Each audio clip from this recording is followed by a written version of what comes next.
Hi friends, welcome to Higher Math online classes. So this class is for 10th class students. The concept class of mathematics, first chapter, real numbers. See, it's a very interesting topic. In this chapter, you are going to learn the first one is fundamental theorem of arithmetic. Second one, HCF and LCM by prime factorization. Next, third one, whether a number x raised to n ends with 0 or not. These three topics you are going to learn here in this class. This is completely concept class. After this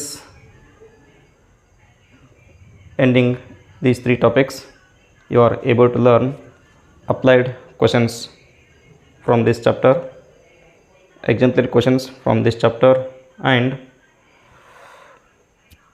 exercise questions yourself. Okay, so this class is for both Kannada medium and English medium students. Okay, Kannada ಮತ್ತು English medium ಎರಡೂ ಮೀಡಿಯಂನ ವಿದ್ಯಾರ್ಥಿಗಳಿಗೆ ಇಲ್ಲಿ ಕಲಿಯಬಹುದು. So real numbers ಅಂದರೆ ಕನ್ನಡದಲ್ಲಿ ನಾವು ಏನು ಹೇಳ್ತೀವಿ, ವಾಸ್ತವ ಸಂಖ್ಯೆಗಳು. Okay, in earlier class you have learnt rational numbers and irrational numbers.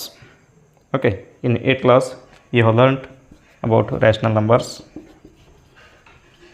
okay, denoted by capital Q, and in 9th class you have learnt irrational numbers, how to denote irrational number on the number line. Irrational numbers are denoted by Q dash. And in 10th class you are learning here real numbers. In this chapter already I have told these three topics you are going to learn. First one is fundamental theorem of arithmetic, HCF and LCM by prime factorization. Third one, x raised to n number ends with 0 or not. Okay, and see, in this whole 10th class, this is first chapter and very easy and interesting chapter. This is completely based on positive integers. You are not learning about negative integers here, that is plus point. Okay, yes, now firstly I am going to start the first topic, FTA. Before starting this, FTA means fundamental theorem of arithmetic. ಹೌದಾ?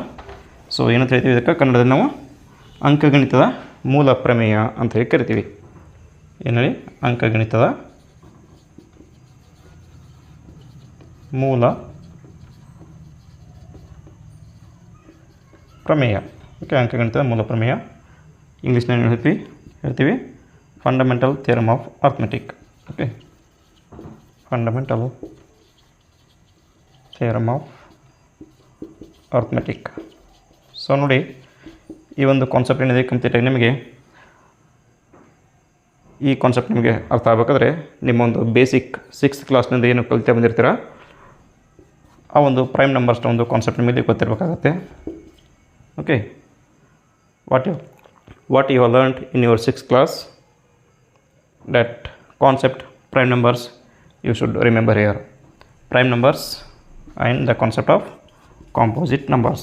I hope all of you know about these two concepts, prime numbers and composite numbers. So ಯಾವನ್ನ ನಾವು ಅವಿಭಾಜ್ಯ ಸಂಖ್ಯೆಗಳಂತ ಕರಿತೀವಿ ಕನ್ನಡದಲ್ಲಿ, ಮತ್ತು ಇಂಗ್ಲೀಷ್ನ ಇದು composite numbers ಅಂದರೆ ಸಂಯುಕ್ತ ಸಂಖ್ಯೆಗಳು ಕರಿತೀವಿ ಕನ್ನಡದಲ್ಲಿ. ಹಾಗಾದರೆ ಇವೆರಡೂ ಯಾವ ಸಂಖ್ಯೆಗೆ ನಾವು ಅವಿಭಾಜ್ಯ ಸಂಖ್ಯೆಗಳಂತೀವಿ ಮತ್ತು ಯಾವ ಸಂಖ್ಯೆಗಳಿಗೆ ಇಲ್ಲಿ ನಾವೇನಂತೀವಿ ಸಂಯುಕ್ತ ಸಂಖ್ಯೆಗಳು ಕರಿತೀವಿ. ಇವೆರಡೂ ಕಾನ್ಸೆಪ್ಟ್ ನಿಮಗೆ ಗೊತ್ತಿದ್ದಾಗ ಮಾತ್ರ ಈ ಒಂದು ಟಾಪಿಕ್ ನಿಮಗೆ ಅರ್ಥ ಆಗುವಂಥದ್ದು. ಯಾವುದು, ಫಂಡಮೆಂಟಲ್ ಥಿಯರಮ್ ಆಫ್ ಅರ್ಥಮೆಟಿಕ್ ಅಥವಾ ಅಂಕಗಣಿತದ ಮೂಲ ಪ್ರಮೇಯ. ಈ ಇಡೀ ಚಾಪ್ಟರ್ ನಮಗೆ ನಿಂತಿರೋದೇ ಈ ಎರಡು ಕಾನ್ಸೆಪ್ಟ್ಗಳ ಮೇಲೆ, ಯಾವುದು ಪ್ರೈಮ್ ನಂಬರ್ಸ್ ಮತ್ತು ಕಾಂಪೋಸಿಟ್ ನಂಬರ್ಸ್. ಸೊ ಇವುಗಳನ್ನ ನೀವು 6ನೇ ತರಗತಿಯಿಂದ ಕಲಿತಾ ಬಂದಿರ್ತಾರೆ. ಸೊ ಗೊತ್ತಿಲ್ಲ ಅಂದರೆ ಪರವಾಗಿಲ್ಲ, ಇಲ್ಲಿ ನಾನು ಪ್ರತಿ ಕ್ಲಾಸಲ್ಲಿ ಆ ಒಂದು ಚಾಪ್ಟರ್ಗೆ ಬೇಕಾದಂಥ ಬೇಸಿಕ್ ಕಾನ್ಸೆಪ್ಟ್ ಏನಿದೆಯೋ ಅದನ್ನು ತೆಗೆದುಕೊಂಡೆ ನಿಮಗೆ ಕ್ಲಾಸನ್ನು ಕೊಡುವಂಥದ್ದು. ಓಕೆ, ಎಸ್, ಸ್ವಲ್ಪ ಅಟೆನ್ಷನ್ ಕೊಟ್ಟು ಸಿಂಪಲ್ ಕಾನ್ಸೆಪ್ಟ್ ಇದೆ, ಯಾವುದೇ ರೀತಿ ನಮಗೆ ಬರೋದಿಲ್ಲ ಸರ್, ನಾವು ಸ್ಟಾರ್ಟಿಂಗಲ್ಲಿ ಸರಿಯಾಗಿ ಕಲ್ತಿಲ್ಲ, ನನಗೆ ಬೇಸಿಕ್ ಗೊತ್ತಿಲ್ಲ ಅನ್ನುವಂಥ ವಿದ್ಯಾರ್ಥಿಗಳು ತಲೆ ಕೆಡಿಸ್ಕೊಳ್ಬಾರ್ದು. ಸರಳವಾಗಿ ತಿಳಿಸ್ಕೊಳ್ತೀನಿ, ಚೆನ್ನಾಗಿ ಕಲಿಬೇಕಷ್ಟೇ ಇಲ್ಲಿ. ಓಕೆ, ನೋಡಿ, ಪ್ರೈಮ್ ನಂಬರ್ಸ್ ಅಥವಾ ಅವಿಭಾಜ್ಯ ಸಂಖ್ಯೆ ಅಂತ ಕರಿತೀವಿ. ಓಕೆ, ಸೊ ಎರಡನ್ನೂ ಒಂದೇ ಕ್ಲಾಸಲ್ಲಿ ಹೇಳ್ತೀನಿ ನೋಡಿ, ಅವಿಭಾಜ್ಯ ಸಂಖ್ಯೆಗಳು. ಓಕೆ, ಒಂದೇ ಸ್ಲೈಡಲ್ಲಿ ಹೇಳ್ತೀನಿ.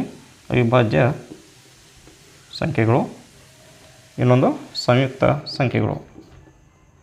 ಓಕೆ,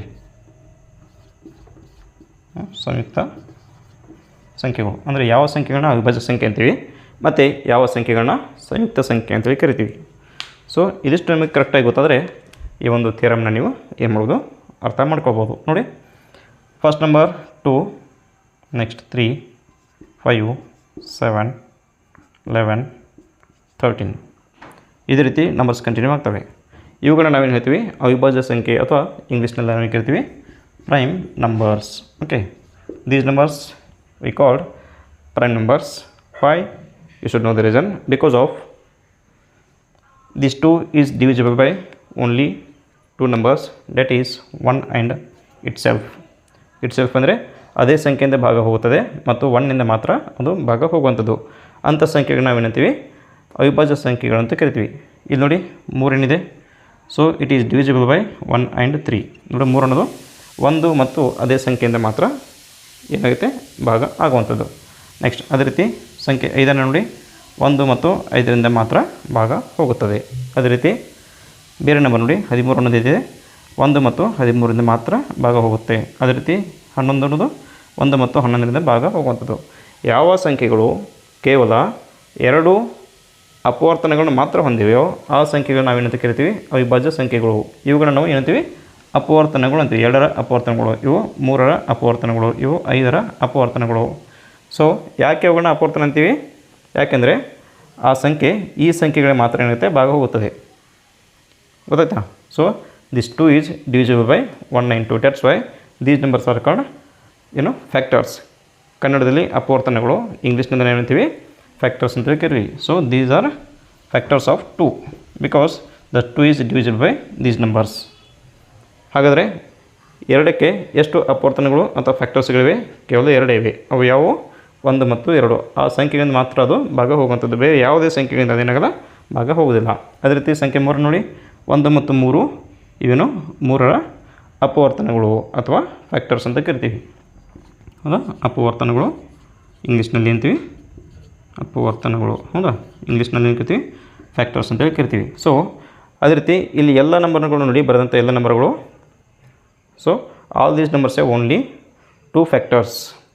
ಸೊ ಹಾಗಾಗಿ ಇಂಥ ಒಂದು ಸಂಖ್ಯೆಗಳನ್ನ ನಾವೇನಂತ ಕರಿತೀವಿ, ಪ್ರೈಮ್ ನಂಬರ್ಸ್ ಅಂತೀವಿ ಅಥವಾ ಅವಿಭಾಜ್ಯ ಸಂಖ್ಯೆ ಅಂತೇಳಿ ಕನ್ನಡದಲ್ಲಿ ಕರಿತೀವಿ. ಹಾಗಾದರೆ ಗೊತ್ತಾಯ್ತಿಲ್ಲ ಯಾವ ಸಂಖ್ಯೆಗಳನ್ನ ನಾವು ಪ್ರೈಮ್ ನಂಬರ್ ಅಂತೀವಿ. ಪ್ರೈಮ್ ನಂಬರ್ಸ್ ಅಂದರೆ so the numbers which have only 2 factors, those are 1 and itself. ಅಂಥ ಸಂಖ್ಯೆಗಳು ನಾವೇನಂತ ಕರಿತೀವಿ, ಇಲ್ಲಿ ಪ್ರೈಮ್ ನಂಬರ್ಸ್ ಅಂತ ಕರಿತೀವಿ. ಕನ್ನಡದಲ್ಲಿ ನಾವೇನು ಹೇಳ್ತೀವಿ, ಯಾವ ಸಂಖ್ಯೆಗಳಿಗೆ ಕೇವಲ 2 ಅಪವರ್ತನಗಳು ಮಾತ್ರ ಹೊಂದಿವೋ ಆ ಸಂಖ್ಯೆಗಳು ನಾವೇನಂತೀವಿ, ಅವಿಭಾಜ್ಯ ಸಂಖ್ಯೆಗಳು ಅಂತ ಕರಿತೀವಿ. ಸೊ ಹಾಗಾದರೆ ಇನ್ನು ಸಂಯುಕ್ತ ಸಂಖ್ಯೆಗಳೆಂದರೇನು ಪ್ರಶ್ನೆ ಬರುವಂಥದ್ದು. ನೋಡಿ, ಯಾವ ಸಂಖ್ಯೆಗಳು ಅವಿಭಾಜ್ಯ ಸಂಖ್ಯೆ ಆಗಿಯೋ means the numbers which are prime numbers, ಅವುಗಳನ್ನ ಹೊರತುಪಡಿಸಿ except these numbers, other numbers are called ಯಾವುದು, ಸಂಯುಕ್ತ ಸಂಖ್ಯೆ ಅಥವಾ ಏನಂತೀವಿ ಕನ್ನಡ ಇಂಗ್ಲೀಷ್ನಲ್ಲಿ composite numbers. Okay, composite numbers. ಹಾಗಾದರೆ ಈ ಸಂಖ್ಯೆಗಳನ್ನು ಹೊರತುಪಡಿಸಿ ಉಳಿದಂಥ ನೆಕ್ಸ್ಟ್ ಬರುವಂಥ ಸಂಖ್ಯೆಗಳು ಯಾವಿಲ್ಲಿ, ಅವುಗಳನ್ನ ಇಲ್ಲಿ ನೋಟ್ ಮಾಡ್ತಾ ಹೋದರೆ ಅವು ನಮಗೆ ಸಿಗ್ತವೆ ಸಂಯುಕ್ತ ಸಂಖ್ಯೆಗಳು ಅಂತೇಳಿ ಕರಿತೀವಿ. ಹಾಗಾದರೆ 2 ಇದೆ, 3 ಇದೆ, ಅದನ್ನ ಬಿಟ್ಟ ನಂತರ ಉಳಿದೋದು number 4. After 4, 5 is there, the remaining number is 6. 7 ಇದೆ, ದ ರಿಮೈನಿಂಗ್ ನಂಬರ್ಸ್ ಆರ್ 8, 9, 10. ಹೌದಾ? 8, 9, 10. ಸೊ ಅದೇ ರೀತಿ ನಂಬರ್ಸ್ ಲಿಸ್ಟ್ ಏನಾಗುತ್ತೆ, ಕಂಟಿನ್ಯೂ ಆಗ್ತಾ ಹೋಗುತ್ತೆ, ಇನ್ಫೈನೈಟ್ ನಂಬರ್ಸ್. ಓಕೆ, ಹಾಗಾದ್ರೆ ನೋಡಿ, ಯಾಕೆ ನಾವು ಈ ಒಂದು ಸಂಖ್ಯೆಗಳನ್ನ ಸಂಯುಕ್ತ ಸಂಖ್ಯೆ ಅಂತೀವಿ? ಎಸ್ ನೋಡಿ, ಪ್ರೈಮ್ ನಂಬರ್ಸ್ ಅಥವಾ ಅವಿಭಾಜ್ಯ ಸಂಖ್ಯೆ ಅಂದರೆ ನಮಗೇನು ಹೇಳಿಕೊಡ್ತಿದ್ದೋ, ಯಾವ ಸಂಖ್ಯೆಗಳಿಗೆ ಕೇವಲ 2 ಅಪವರ್ತನಗಳು 2 ಫ್ಯಾಕ್ಟರ್ಸ್ಗಳಿವೆ ಅಂಥ ಸಂಖ್ಯೆ ನಾವು ಏನಂತೀವಿ ಅವಿಭಾಜ್ಯ ಸಂಖ್ಯೆಗಳಾದ ಪ್ರೈಮ್ ಅಂತೀವಿ. ಹಾಗಾದರೆ ಇಲ್ಲಿ ನಾವೇನು ಹೇಳ್ಬೋದು, 2ಕ್ಕಿಂತ ಹೆಚ್ಚು ಅಪವರ್ತನಗಳನ್ನು ಹೊಂದಿರುವಂಥ ಸಂಖ್ಯೆಗಳಿಗೆ ಏನಂತ ಕರಿತೀವಿ, ಸಂಯುಕ್ತ ಸಂಖ್ಯೆಗಳು ಅಂತ ಕರಿತೀವಿ. ಸೊ ಕಾನ್ಸೆಪ್ಟ್ ನಿಮಗೆ ಕ್ಲಿಯರ್ ಆಗಿರಬೇಕು. ನೋಡಿದೆ. ಸೊ 4ಕ್ಕೆ ಎಷ್ಟು ಅಪವರ್ತನಗಳು ಹೊಂದಿದೆ, 4 1ರಿಂದ ಭಾಗ ಹೋಗುತ್ತೆ, ಹೌದಾ. ಅದೇ ರೀತಿ 1ರಿಂದ ಹೋಗುತ್ತೆ ಭಾಗ, ನೆಕ್ಸ್ಟ್ 2ರಿಂದ ಭಾಗ ಹೋಗುವಂಥದ್ದು, 4ರಿಂದ ಭಾಗ ಹೋಗುವಂಥದ್ದು. ಓಕೆ. ಸೊ ಹಾಗಾದರೆ ಈ ಸಂಖ್ಯೆಗಳನ್ನ ನಾವಿಲ್ಲಿ ಏನಂತ ಕರಿತೀವಿ, ಈಗ 3 ಅಪವರ್ತನಗಳನ್ನು ಹೊಂದಿದೆ ಅಂತ ನಾವು ಹೇಳ್ತೀವಿ, ಹೌದಾ. So 1 4ಕ್ಕೆ 4, 2 2 4, 4 1 4 means 4 has 3 factors. ಅದೇ ರೀತಿ ನೋಡಿ, the number 6 has how many factors, 1 6 ಜಾ 6, 2 3 ಜಾ 6, 3 2 ಜಾ 6, 6 1 ಜಾ 6. ಹಾಗಾದರೆ 6 ಹ್ಯಾಸ್ 4 ಫ್ಯಾಕ್ಟರ್ಸ್. ಅದೇ ರೀತಿ 8ನ್ನು ನೋಡಿ, ಎಷ್ಟು ಫ್ಯಾಕ್ಟರ್ಗಳನ್ನ ಹೊಂದಿದೆ ಇದು ನೋಟ್ ಮಾಡ್ತಾ ಹೋಗಬೇಕು. ಸೊ 1 8 ಜಾ 8, 2 4 ಜಾ 8, 4 2 ಜಾ 8, 8 1 ಜಾ 8. ಹಾಗಾದರೆ 8ಕ್ಕೆ ಎಷ್ಟು ಅಪವರ್ತನಗಳಿವೆ, 8ಕ್ಕೆ 4 ಅಪವರ್ತನಗಳನ್ನ ಹೊಂದಿದೆ. ಹಾಗಾದರೆ ಇಲ್ಲಿ 2 ಅಪವರ್ತನಗಳಾದರೆ ಇಲ್ಲಿ ನಿಮಗೆ 3 ಮತ್ತು 3ಕ್ಕಿಂತ ಹೆಚ್ಚು ಅಪವರ್ತನಗಳು ಸಿಗ್ತಾ ಹೋಗ್ತವೆ. ಸೊ 3ಕ್ಕಿಂತ ಹೆಚ್ಚು ಎಷ್ಟು ಬೇಕಾದಷ್ಟು ಇರ್ಬೋದು. ಇಲ್ಲಿ ಕಡಿಮೆ ಅಂದರೆ 3 ಅಂತೂ ಇರ್ತವೆ. 2 ಆದರೆ ಏನಾಗುತ್ತೆ, 2 ಇದ್ರೆ ಅದು ಇಲ್ಲಿ ಬರುತ್ತೆ, 2ಕ್ಕಿಂತ ಹೆಚ್ಚಾದರೆ ಇಲ್ಲಿಗೆ ಬರುತ್ತೆ. ಯಾವುದೋ ಸಂಯುಕ್ತ ಸಂಖ್ಯೆ ಅಥವಾ ಕಾಂಪೋಸಿಟ್ ನಂಬರ್ ಅಂತ ಕರಿತೀವಿ. ಇಷ್ಟು ಸಿಂಪಲ್ ಕಾನ್ಸೆಪ್ಟ್ ಇದೆ, ಇದು ಕ್ಲಿಯರಾಗಿ ಗೊತ್ತಿರಬೇಕು. ಓಕೆ. ಹಾಗಾದರೆ ಇನ್ನು ನಿಮಗೆ ಏನು ಬೇಕು, ಇಲ್ಲಿ ನಾವೇನು ಕಲ್ತಿದ್ದೀವಿ ಈ ಚಾಪ್ಟರಲ್ಲಿ, first topic fundamental theorem of arithmetic. So ಇಲ್ಲಿ ನೀವು ಕಲಿಯುವಂಥದ್ದು ಏನಂಥೇಳಿ ಒಂದು ನಂಬರನ್ನು ತೆಗೆದುಕೊಂಡು ಎಕ್ಸಾಂಪಲ್ನ ಹೇಳ್ತೀನಿ ನೋಡಿ. ಸೊ ನಂಬರ್ 4 ಇದೆ. ನಂಬರ್ 4 ಅನ್ನೋದು ನಮಗೇನಾಗಿದೆ, ಈಗ ಕಾಂಪೋಸಿಟ್ ನಂಬರ್ ಇದೆ. ಹಾಗಾದರೆ ಈ ಒಂದು ಕಾಂಪೋಸಿಟ್ ನಂಬರ್ ಅನ್ನು ನಾವು ಯಾವ ರೀತಿ ಪ್ರಾಡಕ್ಟಾಗಿ ಬರಿಬಹುದು. ಯಾವ ನಂಬರ್ನಿಂದ ಡಿವೈಡ್ ಆಗುತ್ತೆ, 2 ಫ್ಯಾಕ್ಟರ್ ಇದೆ. ಓಕೆ, 2 2 ಜಾ 4 ಅಂತ ಬರಿತೀವಿ ಇಲ್ಲಿ, ಹೌದಾ. So we are able to write this 4 as 2 2 ಜಾ 4 ಆ್ಯಂಡ್ 2 1 ಜಾ 2, ಹೌದಾ. ಸೊ 2 ಅನ್ನೋದು ನಮಗೇನೈತಿ ಇಲ್ಲಿ ಪ್ರೈಮ್ ನಂಬರ್ಸ್, ಹೌದಾ. 2 ಅನ್ನೋದು ಏನಾಯಿತು, prime numbers. It means 4 is product of prime numbers 2 and 2. Yes, how we are writing here, 4 is equals to 2 into 2. ಹಾಗಾದರೆ ಈ ಕಾಂಪೋಸಿಟ್ ನಂಬರ್ನ ನಾವೇನಂತೇಳಿ ಡಿಫೈನ್ ಮಾಡ್ಬೋದು, ಸಿಂಪಲ್ ಕಾನ್ಸೆಪ್ಟ್ ಇದೇ ನಮಗೇನಾಗುತ್ತೆ ಇಲ್ಲಿಗೆ ಬರುವಂಥದ್ದು. ಅದಕ್ಕೆ ನಾನು ಅರ್ಥ ಆಗಲಿ ಅಂತೀವಿ ಸಿಂಪಲಾಗಿ ಒಂದು ಸ್ಮಾಲ್ ನಂಬರನ್ನು ತೆಗೆದುಕೊಂಡಿದ್ದೀನಿ. ಸೊ ನೋಡಿ, 4 ಅನ್ನೋದೇನಿದೆ, the 4 composite number is product of prime numbers 2, ಹೌದಾ. 2ರ ಗುಣಲಬ್ಧವಾಗಿ ಮಾರ್ಪಾಡಾಗುವಂಥದ್ದು ಯಾವುದು, ಕಾಂಪೋಸಿಟ್ ನಂಬರ್ 4. 2 ಅನ್ನೋದು ಪ್ರೈಮ್ ನಂಬರ್ ಆಗಿರುತ್ತೆ, 4 ಅನ್ನೋದು ಕಾಂಪೋಸಿಟ್ ನಂಬರ್. ಸೊ ಹಾಗಾದರೆ ನಾವೇನು ಹೇಳ್ಬೋದು, composite number is product of its prime factors, ಹೌದಾ. ಸೊ 2 ಅನ್ನೋದೇನು 4ರ ಅಪವರ್ತನವಾಗಿದೆ, ಅದರ ಒಂದು ಫ್ಯಾಕ್ಟರ್ ಅಂದರೆ ಇಟ್ಸ್ ಫ್ಯಾಕ್ಟರ್ ಆಯಿತು, ಹೌದಾ. ಸೊ ಅದರ ಗುಣಲಬ್ಧ ಏನಾಗಿದೆ, ಸಂಖ್ಯೆ 4 ಆಗಿದೆ, ಯಾವುದು ಕಾಂಪೋಸಿಟ್ ನಂಬರ್. ಸೊ ಇದನ್ನು ನಾವು ಹೇಳ್ತೀವಿ ಅದು ಫಂಡಮೆಂಟಲ್ ಥಿಯರಮ್ ಆಫ್ ಅರ್ಥಮೆಟಿಕ್ ಅನ್ನೋದು ಡಿಫೈನ್ ಮಾಡೋದಕ್ಕೆ ಬಳಸ್ತೀವಿ. ಸೊ ಇದು ಸಿಂಬಾಲಿಕಲ್ ಆಯಿತು, ವರ್ಡ್ಸಲ್ಲಿ ನಿಮಗೆ ನಂತರ ಹೇಳ್ತೀನಿ. ಸೊ ನೀವೀಗ ಇದನ್ನು ಏನು ಮಾಡೋದು, ಡಿಫೈನ್ ಮಾಡ್ಬೋದು. ಏನಂತೇಳಿ, every composite number is the product of its prime numbers or its prime factors or simply its primes. Okay. ನೋಡಿ, ಒಂದೇ ಸಂಖ್ಯೆ ಬೇಡ, ಇನ್ನೊಂದು ಸಂಖ್ಯೆನ ತೆಗೆದುಕೊಳ್ಳೋಣ. ಫಾರ್ ಎಕ್ಸಾಂಪಲ್ 9 ತೆಗೆದುಕೊಳ್ಳಿ, ಆಡ್ ನಂಬರ್ ಇದೆ. ಓಕೆ. ಸೊ 9 ತೆಗೆದುಕೊಂಡಾಗ, ಸೊ 9 ಹೇಗೆ ಬರೀಬೋದು ನಾವು ನೋಡಿಲಿ. ಸೊ 9 ಇದೆ ನಂಬರ್, ಏನಂತ ಬರೀತೀರಾ, ಯಾವ ಟೇಬಲಲ್ಲಿ ಅದರ ಒಂದು ಫ್ಯಾಕ್ಟರ್ನೊಂದಿಗೆ ತೊಗೋಬೇಕು. ಯಾವ ಟೇಬಲಲ್ಲಿ ಬರುತ್ತೆ 9, 3 3 ಜಾ 9 ಆಗುತ್ತೆ. ಸೊ 3 1 ಜಾ 3. It means we are able to write the composite number 9 is equals to the prime factor, the product of prime 3 into 3, ಹೌದಾ. ಸೊ ಇಲ್ಲಿ ಕೂಡ ನಾವು ಹೇಳ್ಬೋದು, the composite number is a product of its prime number 3. So ಅದು 1 time ಆಗಿರ್ಬೋದು ಅಥವಾ 2 time ಆಗಿರ್ಬೋದು, but it is product of its prime numbers. Okay. So ಅದೇ ರೀತಿ ನೋಡಿ, ದ ನಂಬರ್ 10 ಇದೆ. 10ಅನ್ನು ಯಾವ ರೀತಿ ಬರೀಬೋದು ನಾವು ಇಲ್ಲಿ, ಅಷ್ಟು ನೋಡಿ ತೆಗೆದುಕೊಳ್ತೀನಿ ಇಲ್ಲಿ ಸೈಡಿಗೆ. 10 ಏನಂತ ಬರೀಬೋದು. ಸೊ 2 5 ಜಾ 10 ಆಗುತ್ತೆ, ಹೌದಲ್ವಾ. ಅದೇ ರೀತಿ 5 1 5. ಸೊ ಏನಂತ ಬರೀಬೋದು, 2 into 5 that is 10. The composite number 10 is product of its prime numbers 2 and 5, ಹೌದಾ. ಸೊ 2 ಮತ್ತು 5ರ ಗುಣಲಬ್ಧವಾಗಿ ನಾವೇನೇನು ಬರೀಬೋದು, 10ಅನ್ನು ಬರೀಬೋದು, ವ್ಯಕ್ತಪಡಿಸಬಹುದು. ಹಾಗಾಗಿ ಏನು ಹೇಳ್ತೀವಿ, ಪ್ರತಿಯೊಂದು ಸಂಯುಕ್ತ ಸಂಖ್ಯೆಯು ಅದರ ಅವಿಭಾಜ್ಯ ಅಪವರ್ತನಗಳ ಗುಣಲಬ್ಧವಾಗಿರುತ್ತದೆ ಮತ್ತು ಅದು ಅನನ್ಯತೆಯನ್ನು ಹೊಂದಿರುತ್ತದೆ. ಅದೊಂದು ಲೈನ್ ವರ್ಡಿಲಿ ಎಕ್ಸ್ಟ್ರಾ ಬರುತ್ತೆ. ಓಕೆ, ಅದು ಡೆಫಿನೇಷನ್ ಬರೆಯುವಾಗ ನಿಮಗೆ ಹೇಳ್ತೀನಿ. ಸೊ ಇದು ಕಾನ್ಸೆಪ್ಟ್ ಗೊತ್ತಾಯ್ತಲ್ಲ. ಇಲ್ಲೇನು ನಾವು ಸಿಂಬಾಲಿಕಲಿ ಕ್ಯಾಲ್ಕುಲೇಷನ್ ತೋರಿಸ್ತೀವಿ, ಸಿಂಬಾಲಿಕಲಿ ರೀಪ್ರೆಸೆಂಟ್ ಮಾಡ್ತೀವಿ, ಅದನ್ನೇ ನಾವೇನು ಮಾಡೋದು ಡೆಫಿನೇಷನಲ್ಲಿ ಬರೀಬೇಕಾಗತ್ತೆ. ಓಕೆ, ಡೆಫಿನೇಷನ್ಗಳನ್ನ ನೋಡಿ, ಗಣಿತದಲ್ಲಿ ಡೆಫಿನೇಷನ್ಗಳನ್ನ ಬೈ ಔಟ್ ಮಾಡುವಂಥದ್ದಲ್ಲ. ಸೊ ನೀವು ಇಲ್ಲೇನು ಪ್ರಾಬ್ಲಮ್ ಸಾಲ್ವ್ ಮಾಡ್ಬೇಕಾದ್ರೆ ಅಥವಾ ಕಾನ್ಸೆಪ್ಟಲ್ಲಿ ಏನು ಕಲ್ತಿರ್ತೀರ ಅದನ್ನೇ ವರ್ಡ್ಸಲ್ಲಿ ಹೇಳೋದಕ್ಕೆ ನಾವು ಹೇಳ್ತೀವಿ ಡೆಫಿನೇಷನಾಗಿ ಕನ್ವರ್ಟ್ ಮಾಡ್ತೀವಿ. ಸೊ ಡೆಫಿನೇಷನ್ ಬೈ ಔಟ್ ಮಾಡೋದಲ್ಲ, ಅದ್ರ ಬದಲಿಗೆ ಇಲ್ಲಿ ಏನೇನು ಅರ್ಥ ಮಾಡ್ಕೊಂಡಿರ್ತಾರ ಅದನ್ನು ನಿಮ್ಮ ವಾಕ್ಯಗಳಲ್ಲಿ ಬರೆಯೋದನ್ನು ಡೆಫಿನೇಷನಾಗಿ ರೂಢಿ ಮಾಡ್ಕೊಳ್ಬೇಕು. Okay, S. ಹಾಗಾದರೆ ಸೊ ಇದೇ ರೀತಿ ಮಾಡಿದ್ದೀನಿ. ಇನ್ನೂ ಕೆಲವೊಂದು ದೊಡ್ಡ ಸಂಖ್ಯೆಯನ್ನು ತೆಗೆದುಕೊಂಡು ಯಾವ ರೀತಿ ಪ್ರತಿಯೊಂದು ಕಾಂಪೋಸಿಟ್ ನಂಬರ್ಸ್ ಪ್ರೈಮ್ ಪ್ರಾಡಕ್ಟಾಗಿ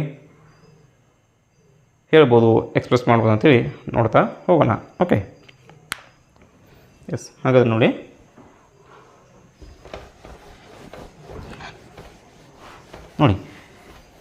ಕೆಲವು ಟೀಚರ್ಸ್ ಹೇಳ್ತಾರೆ ನಿಮಗೆ ಏನಂತೇಳಿ, they can believe. Okay, in mathematics definitions are not important. ಹೌದಾ, ವ್ಯಾಖ್ಯೆಗಳು ಇಂಪಾರ್ಟೆಂಟ್ ಅಲ್ಲ, calculation part is important. See students, I am going to tell you one thing. when you know the exact meaning of definition, 100% I am telling you are able to solve applied questions. ನಿಮಗೆ applied ಕ್ವಶನ್ಸ್ಗಳು solve ಮಾಡಲಿಕ್ಕೆ ಬರಬೇಕಂದ್ರೆ ಡೆಫಿನೇಷನ್ಗಳ ಪಕ್ಕಾ meaning ನಿಮಗೆ ಗೊತ್ತಿರಬೇಕು. ಅಂದಾಗ ಮಾತ್ರ applied ಕ್ವಶನ್ಸ್ಗಳನ್ನ ಏನು solve ಮಾಡೋದಕ್ಕೆ ನಿಮಗೆ ಹೆಲ್ಪ್ ಆಗುವಂಥದ್ದು. ಸೊ ಕೇವಲ ನಿಮಗೆ ಕ್ಯಾಲ್ಕುಲೇಷನ್ ಬರ್ತಾಯಿದ್ರೆ ಮಾತ್ರ ಅಪ್ಲೈಡ್ ಕ್ವಶನ್ಗಳನ್ನ ಸಾಲ್ವ್ ಮಾಡೋದಕ್ಕೆ ಅದು ಸಾಲೋದಿಲ್ಲ. ಕಂಪ್ಲೀಟಾಗಿ ನಿಮಗೆ ಅಪ್ಲೈಡ್ ಕ್ವಶನ್ಸ್ ಅನ್ವಯಿಕ ಪ್ರಶ್ನೆಗಳನ್ನ ಉತ್ತರಿಸಬೇಕಾದ್ರೆ ಪ್ರತಿಯೊಂದು ಮ್ಯಾಥ್ಸ್ನ ಡೆಫಿನೇಷನ್ಗಳು ನಿಮಗೆ ಕಂಪ್ಲೀಟ್ ಆದಂಥ ಅರ್ಥ ಗೊತ್ತಿರಬೇಕು. ಅಂದಾಗ ಮಾತ್ರ ನೀವು ಅಪ್ಲೈಡ್ ಕ್ವಶನ್ಸ್ಗಳನ್ನ ಸಾಲ್ವ್ ಮಾಡೋದಕ್ಕೆ ಸಾಧ್ಯ. Okay, yes. See, first example I am going to take care and it is from your text book 1771. It's a one composite number. How you get, ಯಾವ ರೀತಿ ಇದನ್ನು ಹೇಳ್ಬೋದು ನೀವು ಇದು ಕಾಂಪೋಸಿಟ್ ನಂಬರ್ ಅಂತೇಳಿ? ಈ ನಂಬರ್ ಅವಿಭಾಜ್ಯ ಅಪವರ್ತನಗಳನ್ನು ಗುಣಲಬ್ಧವಾಗಿ ನಾವು ಬರೆಯಬಹುದಾದರೆ ಅದನ್ನು ನಾವೇನಂತ ಹೇಳ್ತೀವಿ, ಕಾಂಪೋಸಿಟ್ ನಂಬರ್ ಅಂತ ಹೇಳ್ಬೋದು. ಏನು, ಸಂಯುಕ್ತ ಸಂಖ್ಯೆ ಅಂತ ಕರಿಬೋದು. ಹಾಗಾದರೆ ನೋಡೋಣ ಈ ಒಂದು ಸಂಖ್ಯೆ ನಮಗೆ ಯಾವ ಸಂಖ್ಯೆಗಳಿಂದ ಅದು ಡಿವೈಡ್ ಆಗ್ತಾ ಹೋಗುತ್ತೆ ಅಂತೀವಿ. ಎಸ್, ನೋಡಿ 1771. ಸೊ ಇದನ್ನ ಯಾವ ರೀತಿ ಮಾಡ್ತೀನಿ ಅದೇ ರೀತಿ ಡಿವೈಡ್ ಮಾಡ್ತಾ ಹೋಗಬೇಕಾಗತ್ತೆ. ಸೊ ಇದರ ಜೊತೆಗೆ ನೋಡಿ, ಪ್ರೈಮ್ ನಂಬರ್ ಕಾನ್ಸೆಪ್ಟ್ ಗೊತ್ತಾಯಿತು, ಕಾಂಪೋಸಿಟ್ ನಂಬರ್ ಕಾನ್ಸೆಪ್ಟ್ ಗೊತ್ತಾಯಿತು. ಸೊ ಅದರೊಂದಿಗೆ ನೀವು ಮತ್ತೇನು ಗೊತ್ತಿರಬೇಕಲ್ಲಿ, ಡಿವಿಜಿಬಿಲಿಟಿ ರೂಲ್ಸ್ ಗೊತ್ತಿರಬೇಕು. ಸೊ ಯಾರಿಗೆ ಈ ಒಂದು ಡಿವಿಜಿಬಿಲಿಟಿ ರೂಲ್ಸ್ ನಿಮಗೆ ಗೊತ್ತಿರ್ತವೆ ಅವರು ಕ್ಯಾಲ್ಕುಲೇಷನನ್ನು ಶಾರ್ಟಾಗಿ ಅಥವಾ ಶಾರ್ಟ್ ಪೀರಿಯಡಲ್ಲಿ ಮುಗಿಸ್ಬೋದು, ಕಡಿಮೆ ಸಮಯದಲ್ಲಿ ಮುಗಿಸ್ಬೇಕಾಗತ್ತೆ. ಸೊ ಇನ್ನೊಬ್ಬರೊಂದಿಗೆ ನೀವು ಕಾಂಪಿಟೇಟರ್ ಆಗಿದ್ದೀರಾ ಅಂದರೆ ನಿಮ್ಮ ಕ್ಯಾಲ್ಕುಲೇಷನ್ ಎಷ್ಟು ಫಾಸ್ಟಾಗಿರುತ್ತೆ ಅಷ್ಟು ನೀವು ಸ್ಕೋರನ್ನು ಜಾಸ್ತಿ ಮಾಡೋದಕ್ಕೆ ಅವಕಾಶಗಳು ಜಾಸ್ತಿ ಇರ್ತದೆ. ಸೊ ಹಾಗಾಗಿ ಈ ಒಂದು ಡಿವಿಜಿಬಿಲಿಟಿ ರೂಲ್ಸ್ ನಿಮಗೆ ಗೊತ್ತಿರಬೇಕು. ಸೊ ವರಿ ಮಾಡ್ಕೊಬೇಡಿ, ಆ ಡಿವಿಜಿಬಿಲಿಟಿ ರೂಲ್ಸನ್ನು ಕೂಡ ನಾನಿಲ್ಲಿ ಹೇಳ್ತಾ ಸಾಲ್ವ್ ಮಾಡುವಾಗಲೇ ನಿಮಗೆ ಹೇಳ್ತಾ ಹೋಗ್ತೀನಿ. ಅದನ್ನು ನೀವೇನು ಮಾಡಿದ್ರಿ ನೋಟ್ ಮಾಡ್ತಾ ಹೋಗಬೇಕು. Okay, yes. ನೋಡಿ, ಒನ್ಸ್ ಡಿಜಿಟಲ್ ನಮಗೇನಿದೆ ಈಗ 1 ಇದೆ. ಹಾಗಾದರೆ ಈ ನಂಬರ್ ನಮಗೆ 2ನಿಂದ ಡಿವೈಡ್ ಆಗುತ್ತಾ? No way. ಯಾಕೇಳಿ, ಸೊ ಯಾವ ನಂಬರ್ನಲ್ಲಿ ಒನ್ಸ್ ಪ್ಲೇಸಲ್ಲಿ ಅಂದರೆ ಯೂನಿಟ್ ಡಿಜಿಟ್ನಲ್ಲಿ 0, 2, 4, 6 ಆ್ಯಂಡ್ 8 ಈ ಒಂದು ನಂಬರ್ಗಳು ನಮಗೆ ಕಾಣೋದಕ್ಕೆ ಸಿಗ್ತವೆ. ಅಂಥ ಒಂದು ನಂಬರನ್ನು ನಾವು ಹೇಳ್ತೀವಿ ಈವನ್ ನಂಬರ್ ಅಂತ ಕರಿತೀವಿ. ಸೊ ಪ್ರತಿಯೊಂದು ಈವನ್ ನಂಬರ್ಗಳು ಕೂಡ ನಮಗೇನಾಗಿರುತ್ತೆ 2ನಿಂದ ಡಿವೈಡ್ ಆಗುವಂಥದ್ದು. So here we have the number 1. It means it is not divisible by 2. ಇದು ನಮಗೇನು ಹೇಳುತ್ತೆ, ದ ಡಿವಿಜಿಬಿಲಿಟಿ ರೂಲ್ 2, 2ರ ಒಂದು ರೂಲ್ ಇದು. ಅಂದರೆ ಯಾವುದೇ ಒಂದು ಸಂಖ್ಯೆ 2ರಿಂದ ಡಿವೈಡ್ ಆಗಬೇಕಾದ್ರೆ ಕಂಪಲ್ಸರಿ ನಮಗೇನಾಗಿರಬೇಕು, ಒನ್ಸ್ ಪ್ಲೇಸಲ್ಲಿ ಈ ಒಂದು ಸಂಖ್ಯೆಗಳು ಇರಬೇಕು. ಅಂದಾಗ ಮಾತ್ರ ಅದು 2ನಿಂದ ಡಿವೈಡ್ ಆಗುತ್ತೆ. ಹಾಗಾದರೆ ನಮಗಿಲ್ಲಿ 1 ಇದೆ. ಸೊ ಇಲ್ಲಿ ನಾವು 2ನಿಂದ ಡಿವೈಡ್ ಮಾಡೋದಕ್ಕೆ ಸಾಧ್ಯ ಇಲ್ಲ. ಹಾಗಾದರೆ ಇದು 3ನಿಂದ ಡಿವೈಡ್ ಆಗುತ್ತಾ? ಸೊ ಯಾಕೆಂದು ಹೇಳ್ತಾ ಇದ್ದೀನಿ ಅಂದರೆ ನೀವು ಇಲ್ಲಿ 2ನಿಂದ ಡಿವೈಡ್ ಮಾಡ್ತಾ ಹೋದರೆ ನಿಮಗೆ ಇಲ್ಲಿ ಕಂಪ್ಲೀಟ್ ಡಿವೈಡ್ ಆಗೋದಿಲ್ಲ. ಸೊ ನೀವೇನು ಮಾಡ್ತೀರಾ, ಆಗ್ತಿಲ್ಲ ಅಂತೇಳಿ ಮತ್ತೆ ಇದನ್ನು ಸ್ಟ್ರೈಕ್ಔಟ್ ಮಾಡ್ತೀರಾ, ಮತ್ತು ಬೇರೆ ನಂಬರ್ನಿಂದ ಟ್ರೈ ಮಾಡ್ತೀರಾ. ಸೊ ಅಲ್ಲಿ ನಿಮಗೇನಾಯಿತು, ಟೈಮ್ ವೇಸ್ಟ್ ಆಯಿತು. ಸೊ ಹಾಗಾಗಿ ಡಿವಿಜಿಬಿಲಿಟಿ ರೂಲ್ಸ್ ಗೊತ್ತಿದ್ದಾಗ ಡೈರೆಕ್ಟ್ ಅದೇ ಸಂಖ್ಯೆನ ತಿಳ್ಕೊಳ್ಬೋದು. ಎಷ್ಟು ನೋಡಿ, ಇದು 3ನಿಂದ ಡಿವೈಡ್ ಆಗ್ತಾ ಯಾವ ರೀತಿ ಚೆಕ್ ಮಾಡ್ತೀರಾ? ಪೇಷನ್ಸನ್ನು ಇಟ್ಕೊಂಡು ನಿಧಾನವಾಗಿ ಸರಿಯಾಗಿ ತಿಳ್ಕೊಳ್ಳಿ. ಅಂದಾಗ ಮಾತ್ರ ನೀವು ಮ್ಯಾಥ್ಸ್ ಪಾರ್ಟ್ನಲ್ಲಿ ಕ್ಯಾಲ್ಕುಲೇಷನನ್ನು ಸ್ಪೀಡಾಗಿ ಮಾಡ್ಬೋದು. ಎಷ್ಟು ನೋಡಿ, 3 ಡಿವಿಜಿಬಿಲಿಟಿ ರೂಲ್ ಏನು ಹೇಳುತ್ತೆ ನಿಮಗೆ, ಕೊಟ್ಟಂಥ ಸಂಖ್ಯೆಯಲ್ಲಿನ ಅಂಕೆಗಳನ್ನು ಪ್ಲಸ್ ಮಾಡಬೇಕು. You have to add all the digits of the numbers. See 1 + 7 + 7 + 1 ಎಷ್ಟಾಗುತ್ತೆ ನೋಡಿ. 1 7 8 8 7 15 15 1 16. S 1 + 7 8 8 + 7 15 15 + 1 16. Is it 16 divisible by 3? ಕಂಪ್ಲೀಟಾಗಿ ಡಿವೈಡ್ ಆಗುತ್ತಾ? No, because 3 5 15 3 6 18. there is no 16 divisible by 3. that's why this whole number is also not divisible by 3. ಹಾಗಾದರೆ 3ರ ಒಂದು divisibility rule ನಿಮಗೆ ಗೊತ್ತಾಯ್ತಲ್ಲ, ಏನು ಹೇಳಿ? The sum of digits of the numbers, if it is divisible by 3 then the whole number is divisible by 3. ಈಗ ನಾನು ಏನು ಹೇಳಿದ್ದೀನಿ ಅದನ್ನೇ ನೀವು ನೋಟ್ ಮಾಡ್ಕೊಂಡ್ರೆ ನಿಮಗೆ ಕಂಪ್ಲೀಟಾಗಿ 3ನ ಒಂದು ಡಿವಿಸಿಬಿಲಿಟಿ ರೂಲ್ ಏನಾಗುತ್ತೆ ಗೊತ್ತಾಗುತ್ತೆ. ಸೊ ಸಿಂಪ್ಲಿಯಾಗಿ ಬರೀತೀನಿ ನೋಡಿ. ಏನು ಹೇಳಿ? Sum of digits divisible by 3 ಆದರೆ ಅದೇನಾಗುತ್ತೆ? ಪೂರ್ಣ ಸಂಖ್ಯೆನ ಡಿವೈಡ್ ಮಾಡುವಂಥದ್ದು. ಹಾಗಾದರೆ ಇದು ಈಗ 3ನಿಂದ ಡಿವೈಡ್ ಆಗೋದಿಲ್ಲ. ನೆಕ್ಸ್ಟ್ ಏನು ಮಾಡ್ತೀರಾ? ಪ್ರೈಮ್ ನಂಬರ್ಗಳನ್ನ ಮಾತ್ರ ತೆಗೆದುಕೊಳ್ಬೇಕಿಲ್ಲಿ. ಓಕೆ, ಜಸ್ಟ್ ನೋಡಿ ನೆಕ್ಸ್ಟ್ ಬರುವಂಥ ಪ್ರೈಮ್ ನಂಬರ್ ಅದು 5. ಸೊ 5ನ ಒಂದು ಡಿವಿಸಿಬಿಲಿಟಿ ರೂಲ್ ನಮಗೆ ಏನು ಹೇಳುತ್ತೆ? ಸಂಖ್ಯೆ ಕೊನೆಯಲ್ಲಿ ಏನಿರಬೇಕು? ಈ ಒಂದು 1's ಪ್ಲೇಸಲ್ಲಿ 0 ಆ್ಯಂಡ್ 5 0 ಮತ್ತು 5ಅನ್ನು ಹೊಂದಿದ್ದಾಗ ಮಾತ್ರ ಆ ಒಂದು ಸಂಖ್ಯೆ ನಮಗೇನಾಗುತ್ತೆ?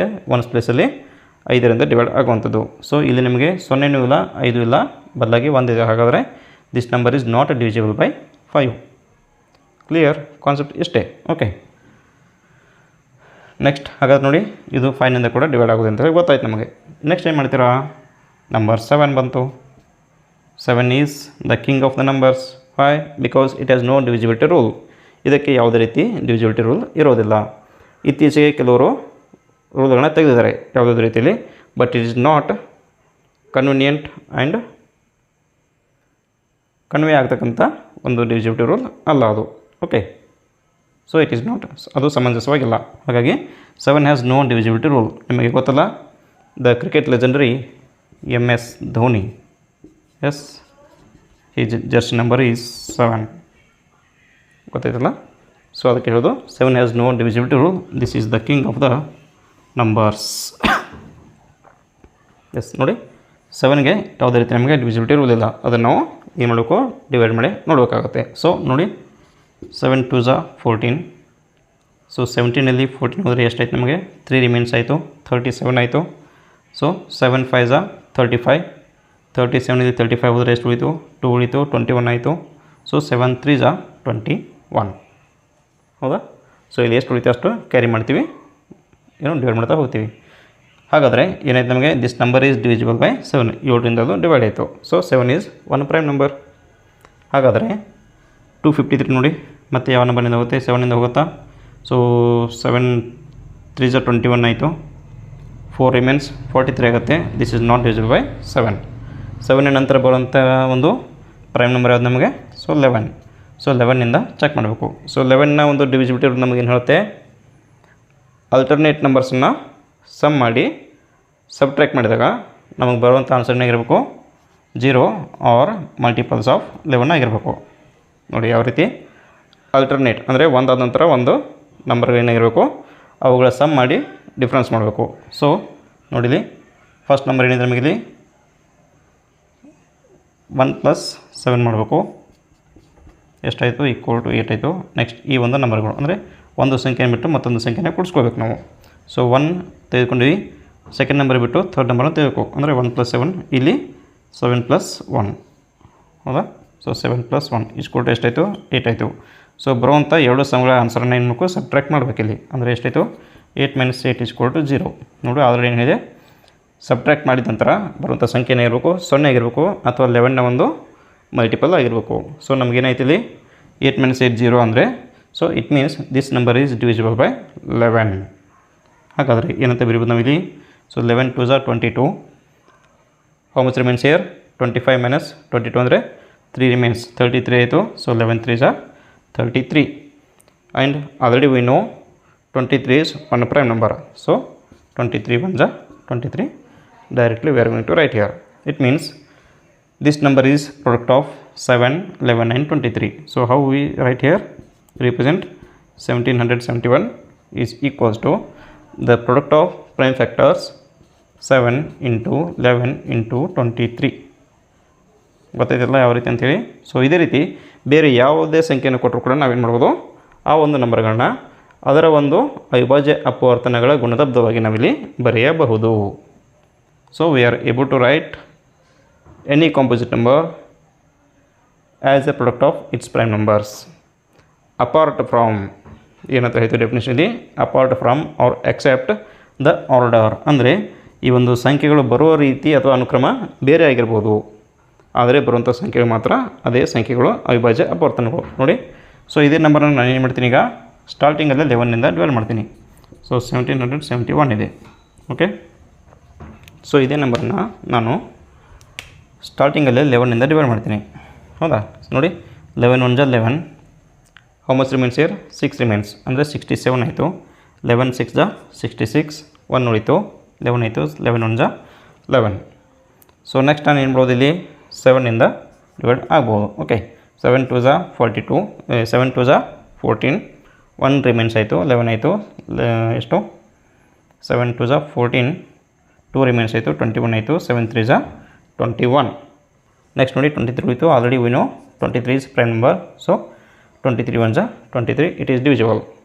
ಎಷ್ಟು ನೋಡಿ, ಮತ್ತೆ ನಮಗೇನಾಯಿತು, ನಂಬರ್ ಒಂದು ಆರ್ಡರ್ ಚೇಂಜ್ ಆಗಿರ್ಬೋದು, ಬಟ್ ಇರುವಂಥ ನಂಬರ್ಗಳು ಅವೇ ಇದೆ. ನೋಡಿ 7 11 23 ಇದೆ, ಇದು ಕೂಡ 7 11 23 ಇದೆ. ಸೊ ನಂಬರ್ ಹಿಂದೆ ಮುಂದೆ ಇರ್ಬೋದು, ಬಟ್ ಬರ್ತಕ್ಕಂಥ ಸಂಖ್ಯೆಗಳು ಮಾತ್ರ ಅದೇ ಪ್ರೈಮ್ ನಂಬರ್ಸ್ ಒಂದು ಲಿಸ್ಟ್ ಆಗಿರುತ್ತೆ. ಸೊ ಹಾಗಾಗಿ ಇದನ್ನು ನಾವೇನು ಹೇಳ್ತೀವಿ, ಯೂನಿಕ್ ವೇ ಅಂತ ಹೇಳಿ ಕರಿತೀವಿ. ಹೌದಾ, this theorem is unique way. ಹೌದಾ, so every composite number can be expressed as a product of prime numbers except the order in a unique way. ಇದಿಷ್ಟು ಡೆಫಿನೇಷನ್ನ ಬರೆಯೋದು ನಿಮಗೆ ಗೊತ್ತಿರಬೇಕು. ಸೊ ಇಲ್ಲಿ ನಾವೇನು ಮಾಡಿದ್ದೀವಿ ಕ್ಯಾಲ್ಕುಲೇಷನ್ ಪಾರ್ಟಲ್ಲಿ, ಅದನ್ನೇ ಏನು ಮಾಡೋದು, ಡೆಫಿನೇಷನಾಗಿ ಕನ್ವರ್ಟ್ ಮಾಡುವಂಥದ್ದು. ಹಾಗಾದರೆ ಈಗ ನಾನು ಒಂದು ಡೆಫಿನೇಷನ್ ಬರೀತೀನಿ. ಸೊ ಅದು ನಿಮ್ಮ ತಲೆಯಲ್ಲಿ ಇರಬೇಕು. ಸೊ ನೀವೇ ಸ್ವತಃ ಕೂಡ ಡೆಫಿನೇಷನನ್ನು ಬರೆಯೋದನ್ನು ಕಲಿಬೇಕು. ಓಕೆ,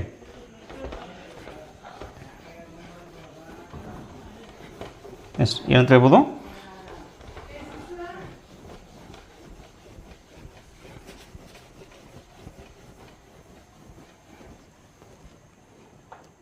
ನೆಕ್ಸ್ಟ್ ನೋಡಿ, ಫಂಡಮೆಂಟಲ್ ಥಿಯರಮ್ ಆಫ್ ಅರ್ಥಮೆಟಿಕ್. ಹೌದಾ, fundamental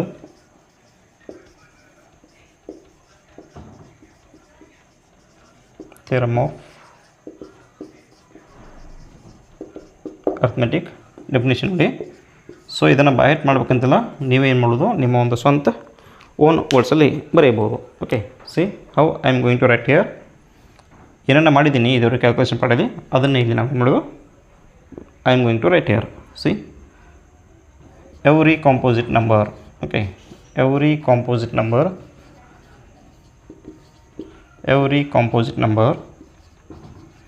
can be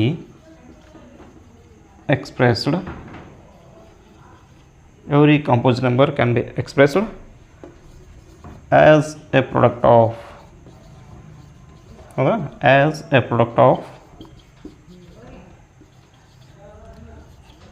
a product of its prime factors. Okay, as a product of its prime factors apart from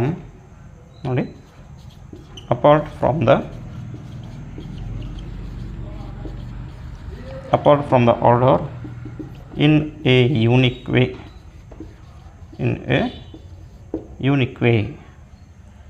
so ಒಟ್ಟಾರೆಯಾಗಿ ಇಲ್ಲಿ ನಮ್ಮೊಂದು ಡೆಫಿನೇಷನ್ ಮೀನಿಂಗ್ ಏನು ಹೇಳುತ್ತೆ ನೋಡಿ. ಇದು ನೀವು ನಾನೀಗ ಎವ್ರಿ ಕಾಂಪೋಸಿಟ್ ಅಂದಿದ್ದೀನಿ. ಸೊ ನೀವು ನಿಮ್ಮ ಒಂದು ಓನ್ ವರ್ಡ್ಸಲ್ಲಿ ಏನು ಹಾಕ್ಬೋದು, ಎನಿ ಕಾಂಪೋಸಿಟ್ ನಂಬರ್ ಅಂತ ಹಾಕ್ಬೋದು. Okay, there is no difference. ನಿಮ್ಮ ಓನ್ ವರ್ಡ್ಸಲ್ಲಿ ಬರೆಯೋದನ್ನು ಕಲಿಬೇಕಷ್ಟೇ. ನೋಡಿ, every composite number can be expressed, ಯಾವ ರೀತಿ ನಾವು ವ್ಯಕ್ತಪಡಿಸಬಹುದು ಅದನ್ನು, as a product of its prime factors, ಅದರ ಅವಿಭಾಜ್ಯ ಅಪವರ್ತನಗಳ ಗುಣಲಬ್ಧವಾಗಿ ವ್ಯಕ್ತಪಡಿಸಬಹುದು. ಅಪಾರ್ಟ್ ಫ್ರಮ್ ದ ಆರ್ಡರ್, ಅಂದರೆ ಆರ್ಡರನ್ನು ಹೊರತುಪಡಿಸಿ. ಆರ್ಡರ್ ಏನಾಗಿರ್ಬೋದು, ಮೊದಲಿಗೆ 7 ಬರ್ಬೋದು, 11 ಬರ್ಬೋದು, 23 ಬರ್ಬೋದು, ಅಥವಾ 23 7 11 ಬರ್ಬೋದು. ಈ ರೀತಿ ಆರ್ಡರ್ ಚೇಂಜ್ ಆದರೂ ನಂಬರ್ನಲ್ಲಿ ಯಾವುದೇ ರೀತಿ ವ್ಯತ್ಯಾಸ ಇರೋದಿಲ್ಲ. Apart from the order in a unique way, ಅಂದರೆ ಸೊ ಈ ಒಂದು ಕಾಂಪೋಸಿಟ್ ನಂಬರನ್ನು ಯಾವ ರೀತಿ ನಾವು ಎಕ್ಸ್ಪ್ರೆಸ್ ಮಾಡ್ತೀವಿ, ಈ ಒಂದು ಪ್ರೈಮ್ ಫ್ಯಾಕ್ಟರ್ಗಳ ಪ್ರಾಡಕ್ಟಾಗಿ ಆ ಒಂದೇ ವಿಧದಲ್ಲಿ ಮಾತ್ರ ಅದನ್ನು ನಾವೇನು ಮಾಡ್ಬೋದು, ಎಕ್ಸ್ಪ್ರೆಸ್ ಮಾಡ್ಬೋದು. ಅದನ್ನು ಹೊರತುಪಡಿಸಿ ಬೇರೆ ಯಾವುದೇ ರೀತಿ ನಮಗೇನಿಲ್ಲ ವೇ ಇಲ್ಲ ಇಲ್ಲಿ, ಹೌದಾ. ಸೊ ಹಾಗೆ ಏನಂತೀವಿ ಯೂನಿಕ್ ವೇ. ಇದನ್ನೇ ನಾವು ನೋಡಿ ಕನ್ನಡದಲ್ಲಿ ಏನಂತ ಹೇಳ್ತೀವಿ, ಪ್ರತಿಯೊಂದು ಸಂಯುಕ್ತ ಸಂಖ್ಯೆಯನ್ನು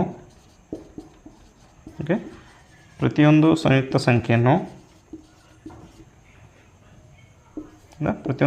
ಸಂಖ್ಯೆಯನ್ನು ಅದರ ಅವಿಭಾಜ್ಯ ಅಪವರ್ತನಗಳ ಪ್ರತಿಯೊಂದು ಸಂಯುಕ್ತ ಸಂಖ್ಯೆಯನ್ನು ಅದರ ಅವಿಭಾಜ್ಯ ಅಪವರ್ತನಗಳ ಏನಂತೇಳಿ ಗುಣಲಬ್ಧವಾಗಿ ವ್ಯಕ್ತಪಡಿಸಬಹುದು ಅಥವಾ ವ್ಯಕ್ತಪಡಿಸುವುದು. ಅನುಕ್ರಮತೆಯನ್ನು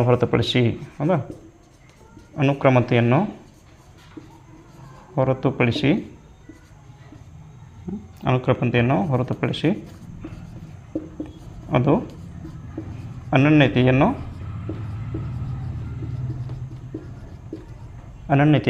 ಹೊಂದಿದೆ. ಸೊ ಅನನ್ಯತೆ ಅಂದರೆ ಮೀನಿಂಗ್ ಇಲ್ಲಿ ಒಂದೇ ವಿಧದಲ್ಲಿ ಅಂತ. ಅನ್ಯ ಅಂದರೆ ಬೇರೆ ಬೇರೆ, ಅನನ್ಯ ಅಂದರೆ ಬೇರೆ ಇಲ್ಲ, ಒಂದೇ ವಿಧ. ಅದನ್ನು ನಾವು ಇಂಗ್ಲೀಷ್ನಲ್ಲಿ ಏನಂತ ಯೂಸ್ ಮಾಡ್ತೀವಿ, ಒಳ್ಳೆ ಯೂನಿಕ್ ಅಂತೀವಿ, ಕನ್ನಡದಲ್ಲಿ ಅನನ್ಯ ಅಂತೇಳಿ ಬಳಸ್ತೀವಿ, ಹೌದಾ. ಅನುಕ್ರಮತೆಯನ್ನು ಹೊರತುಪಡಿಸಿ ಅಂದರೆ ಅಪಾರ್ಟ್ ಫ್ರಮ್ ದ ಆರ್ಡರ್, ಹೌದಾ.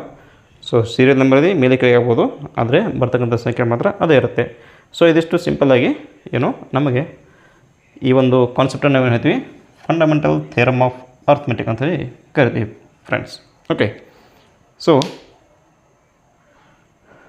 ಇಲ್ಲಿ ನಿಮಗೆ ಈ ಒಂದು ಯಾವುದೇ ರೀತಿ ಪ್ರಾಬ್ಲಮ್ಗಳು ಅಥವಾ ಯಾವುದೇ ರೀತಿ ಒಂದು ಕಾಂಪೋಸಿಟ್ ನಂಬರನ್ನು ಕೊಟ್ಟಾಗ ಅದನ್ನು ಸಾಲ್ವ್ ಮಾಡೋದಕ್ಕೆ ನಿಮಗೇನು ಗೊತ್ತಿರಬೇಕು, ಮಿನಿಮಮ್ 2 to 100ವರೆಗೆ ಪ್ರೈಮ್ ನಂಬರ್ಸ್ನೊಂದು ಲಿಸ್ಟ್ ನಿಮಗೆ ಗೊತ್ತಿರಬೇಕು. ಸೊ 25 ಪ್ರೈಮ್ ನಂಬರ್ಸ್ ಇವೆ ಫ್ರಮ್ 2 to 100. ಅವುಗಳ ಒಂದು ಲಿಸ್ಟ್ ನಿಮಗೆ ಗೊತ್ತಿದ್ದಾಗ ಮಾತ್ರ ನೀವು ಮಾಡೋದು ಈಸಿಯಾಗಿ, ಫಾಸ್ಟಾಗಿ, ಯಾವುದಕ್ಕಿಂತ ವಿಭಿನ್ನವಾಗಿ ಏನು ಮಾಡ್ಬೋದು, ಕ್ಯಾಲ್ಕುಲೇಷನನ್ನು ಮಾಡ್ಬೋದು, ಪ್ರಾಬ್ಲಮ್ಸನ್ನು ಸಾಲ್ವ್ ಮಾಡ್ಬೋದು. ಸೊ ಇವತ್ತಿನ ಒಂದು ಈ ಕ್ಲಾಸ್ನ ಇಲ್ಲಿಗೆ ನಾನು ಎಂಡ್ ಮಾಡ್ತಾಯಿದ್ದೀನಿ. ಸೊ ಈ ಕ್ಲಾಸ್ನ ಒಂದು ಹೋಮ್ವರ್ಕ್ ನೋಡಿ ನಿಮಗೆ ಸೊ ನನ್ನ ಒಂದು ಕ್ಲಾಸ್ಗಳನ್ನ ಕೇಳುವವರು ಸೊ ಯಾವುದೇ ರೀತಿಯಲ್ಲಿ ಮ್ಯಾಥ್ಸ್ನಲ್ಲಿ ಹಿಂದೆ ಇರಬಾರ್ದು, ಓಕೆ ಅನ್ನೋದು ನಮ್ಮ ಒಂದು ಆಶಯ. ಸೊ ಪ್ರತಿಯೊಬ್ಬರು ಏನು ಮಾಡಬೇಕು, ನಿಮಗೆ ಗಣಿತದಲ್ಲಿ ಹೆಚ್ಚಿನ ಅಂಕಗಳನ್ನ ತೆಗೆದುಕೊಳ್ಬೇಕು ಅನ್ನೋ ಒಂದು ಭಾವನೆ ಇದ್ದರೆ, ಸೊ ನನ್ನ ಕ್ಲಾಸ್ನಿಂದ ನಿಮಗೆ ಏನಾದರೂ ಹೆಲ್ಪ್ ಆಗ್ತಾಯಿದ್ರೆ ಹೇಳುವಂಥ ಪ್ರತಿಯೊಂದು ಕ್ಲಾಸ್ನ ಹೋಮ್ವರ್ಕನ್ನು ಅಚ್ಚುಕಟ್ಟಾಗಿ ಮಾಡ್ತಾ ಹೋಗಿ. ಓಕೆ, ಎಷ್ಟು ನೋಡಿ ಏನು ಮಾಡಬೇಕು, first one right prime numbers from 2 to 100. ಅದರ ಒಂದು ಲಿಸ್ಟ್ ನಿಮಗೆ ಮೈಂಡಲ್ಲಿ ಇರಬೇಕು. ಓಕೆ, ಸೊ ಅದೇ ರೀತಿ ಸೆಕೆಂಡ್ ನೋಡಿ, solve exercise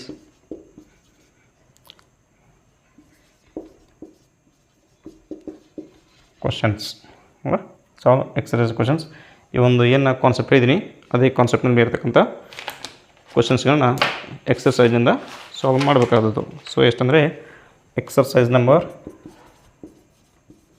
10th class M1 ಬುಕ್ನಲ್ಲಿರುವಂಥದ್ದು ಫಸ್ಟ್ ಚಾಪ್ಟರ್ ಯಾವುದು, ಅದರಿಂದ ಎಕ್ಸರ್ಸೈಸ್ 1.1ನಲ್ಲಿ ಕ್ವಶನ್ ನಂಬರ್ 1ನಲ್ಲಿರ್ತಕ್ಕಂಥ ಕ್ವಶನ್ಗಳನ್ನ ಏನು ಮಾಡೋದು, ಸಾಲ್ವ್ ಮಾಡಬೇಕಾಗತ್ತೆ. ಸೊ ಅವುಗಳನ್ನ ನೀವು ಸಾಲ್ವ್ ಮಾಡಿದ್ದಾದರೆ ಈ ಒಂದು ಕಾನ್ಸೆಪ್ಟ್ ನಿಮಗೆ ಕಂಪ್ಲೀಟಾಗಿ ಇದ್ರ ಮೇಲೆ ಕೇಳ್ತಕ್ಕಂಥ ಅಂಕಗಳು ಕಂಪ್ಲೀಟಾಗಿ ನಿಮಗೇನಾಗುತ್ತೆ ಬರುವಂಥದ್ದು. ಸೊ ಈ ಒಂದು ಕ್ಲಾಸ್ನ ನಾನು ಇಲ್ಲಿಗೆ ಎಂಡ್ ಮಾಡ್ತಾಯಿದ್ದೀನಿ. ಎಸ್ ನೋಡಿ, ನೆಕ್ಸ್ಟ್ ಕ್ಲಾಸಲ್ಲಿ ನೀವು ಏನು ಕಲಿತೀರಾ ಅಂದರೆ HCF ಮತ್ತು LCM. ಸೊ ಯಾವುದೇ ಎರಡು ನಂಬರ್ಗಳ HCF ಮತ್ತು LCMಗಳನ್ನ ಪ್ರೈಮ್ ಫ್ಯಾಕ್ಟರೈಸೇಷನ್ ಮೂಲಕ ಫೈಂಡ್ ಔಟ್ ಮಾಡುವಂಥದ್ದು, ಹೌದಾ. ಸೊ ಸೆಕೆಂಡ್ ಕಾನ್ಸೆಪ್ಟ್ ನಿಮಗೆ how to find HCF and LCF using prime factorisation. Okay, prime factors. Next third ಒಂದು ಕಾನ್ಸೆಪ್ಟ್ ಅಂದರೆ ಸೊ ಯಾವುದೇ ಒಂದು ನಂಬರ್ x⁴n ಫಾರ್ಮಲ್ಲಿದ್ದಾಗ ಆ ಒಂದು ನಂಬರ್ ನಮಗೆ 0ಯಿಂದ ಎಂಡ್ ಆಗುತ್ತಾ ಅಥವಾ ಇಲ್ಲ ಅಂಥೇಳಿ ಈ ಒಂದು ಎರಡು ಕಾನ್ಸೆಪ್ಟ್ಗಳನ್ನ ನಾವು ನೆಕ್ಸ್ಟ್ ಕ್ಲಾಸಲ್ಲಿ ನೋಡ್ತಾ ಇದ್ದೀವಿ. ಸೊ ಯಾರು ಕ್ಲಾಸ್ನ ಮಿಸ್ ಮಾಡದೆ ಕಂಟಿನ್ಯೂಸ್ ರೆಗ್ಯುಲರಾಗಿ ಅಟೆಂಡ್ ಆಗ್ತಾಯಿರಿ. ಸೊ ಯಾರಿಗಾದರೂ ಕಂಪ್ಲೀಟ್ ಆದಂಥ ಕ್ಲಾಸ್ಗಳು ಕೋರ್ಸ್ ಬೇಕಾದರೆ ನಮ್ಮ ಒಂದು ಹೈಯರ್ ಮ್ಯಾಥ್ ಕೋರ್ಸ್ಗೆ ಜಾಯ್ನ್ ಆಗಿ ಸೊ ನಿಮ್ಮ ಒಂದು ಲರ್ನಿಂಗನ್ನು ಎಫೆಕ್ಟಿವ್ ಆಗಿದೆ ಅಂತ ಹೇಳ್ತಾ ಈ ಒಂದು ಕ್ಲಾಸ್ನ ನಾನು ಇಲ್ಲಿಗೆ ಎಂಡ್ ಮಾಡ್ತಾಯಿದ್ದೀನಿ. ಸೊ ಕಂಪ್ಲೀಟಾಗಿ ನಮಗೆ 10th ಮತ್ತು 9th ಕ್ಲಾಸ್ನ ಒಂದು ಕೋರ್ಸ್ಗಳಿವೆ ಮ್ಯಾಥಮೆಟಿಕ್ಸ್ಗೆ ಸಂಬಂಧಪಟ್ಟಂತೆ.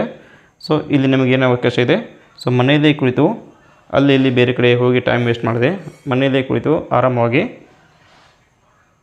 ವಿಡಿಯೋನ ನೋಡಿ ಕಲಿಯುವಂಥದ್ದು. ಸೊ ಆಫ್ಲೈನಲ್ಲಾದರೆ ನಿಮಗೆ ಕ್ಲಾಸ್ನ ಒಂದೇ ಸರಿ ಕೇಳಿದರೆ ಮುಗೀತು, ಮತ್ತು ನಿಮಗೆ ಸಿಗೋದಿಲ್ಲ. ಆದರೆ ಆನ್ಲೈನಲ್ಲಿ ನಿಮಗೇನಾಗುತ್ತೆ, ಸೊ ಯಾವುದಾದ್ರು ನಿಮಗೆ ಕಾನ್ಸೆಪ್ಟ್ ಅರ್ಥ ಆಗಿಲ್ಲ ಅಂದರೂ ಕೂಡ ಮತ್ತೆ ನೀವು ಏನು ಮಾಡೋದು, ರಿವೈಂಡ್ ಮಾಡಿ ಆ ಒಂದು ವಿಡಿಯೋನ ನೋಡಿ ಕಾನ್ಸೆಪ್ಟನ್ನು ಅರ್ಥ ಮಾಡ್ಕೊಳ್ಬೋದು. ಸೊ ಇದು ನಿಮಗೆ ಆನ್ಲೈನಿಂದ ಆಗತಕ್ಕಂಥ ಹೆಲ್ಪ್. ಮತ್ತು ಏನಾಗುತ್ತೆ, ಸೊ ಒಬ್ಬರೇ ಕೂತು ಕೇಳೋದ್ರಿಂದ ಆನ್ಲೈನಲ್ಲಿ ವಿಡಿಯೋ ಕ್ಲಾಸಲ್ಲಿ ಕಂಪ್ಲೀಟಾಗಿ ನಿಮಗೆ ಫೋಕಸ್ ಅಲ್ಲೇ ಇರುತ್ತೆ, ಕಾನ್ಸಂಟ್ರೇಷನ್ ಇರುತ್ತೆ, ಕಂಪ್ಲೀಟಾಗಿ ನೀವು ಕಲಿಯುವಂಥ ಅವಕಾಶ ಇರುವಂಥದ್ದು. ಸೊ ಕೋರ್ಸ್ಗೆ ಜಾಯ್ನ್ ಆಗಿ ಮಿನಿಮಮ್ ಫೀಸ್ ಇರುತ್ತೆ, 1 ವರ್ಷದವರೆಗೂ ನೀವೇನು ಮಾಡೋದು, ಆರಾಮಾಗಿ ಕಲಿಬೋದು. ಎಸ್, ಇಷ್ಟು ಹೇಳ್ತಾ ಈ ಒಂದು ಕ್ಲಾಸ್ನ ಇಲ್ಲಿಗೆ ಏನು ಮಾಡ್ತಾಯಿದ್ದೀನಿ, ನೆಕ್ಸ್ಟ್ ಕ್ಲಾಸ್ಗೆ ವೇಟ್ ಮಾಡ್ತೀನಿ ಅಂತ ಹೇಳ್ತಾ yes I am closing this class. Thank you one and all.